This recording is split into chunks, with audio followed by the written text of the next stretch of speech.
Di sini dengan saya Alifa Salma, kelas 12 MIPA 3. Di sini saya akan membacakan sebuah berita dari hasil resume literasi yang sudah saya baca waktu itu terkait tentang periode tahun 1998 sampai 2020.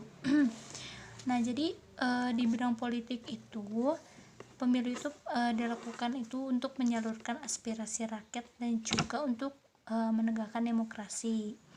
Nah, biasanya di era Orde Baru ini sudah terjadi 6 kali pemilihan umum, ya. Seperti kita ketahui dari tahun 1971, 1977, 1982, lalu 92 dan juga 98. Nah, di mana di sini juga pada tahun 1998 ini ternyata ketika Indonesia memasuki tahun tersebut dengan kondisi ekonomi yang centang perenang. Nah, di mana di situ nilai tukar rupiah juga anjlok dengan memicu berbagai dampak yang agaknya tidak pernah diduga oleh rezim Orde Baru lah gitu ya. Dan juga harga bahan-bahan pokok yang mulai meroket menjadi kenyataan yang dirasakan oleh seluruh halayak gitu.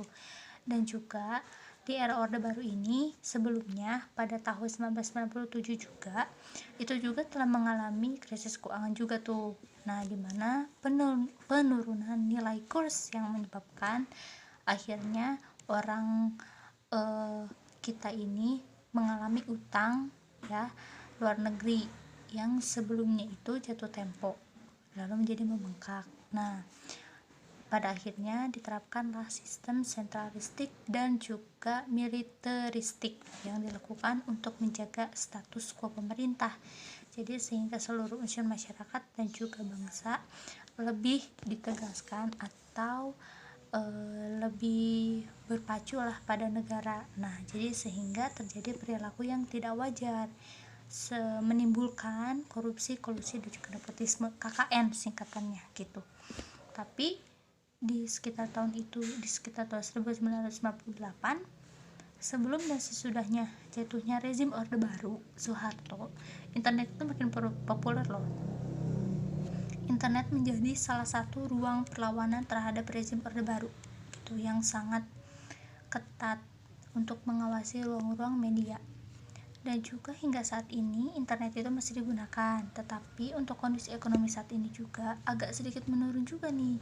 Karena apa? Disebabkan adanya pandemi COVID-19 yang membuat dimana para masyarakat kehilangan pekerjaannya dan juga kondisi negara saat ini juga lagi sedang menurun. Dan juga untuk politiknya itu juga pasti untuk sekarang pasti itu adalah para warga dan masyarakat juga kan kekurangan ekonomi juga gitu. Mereka harus bekerja di situasi COVID-19 seperti ini ya.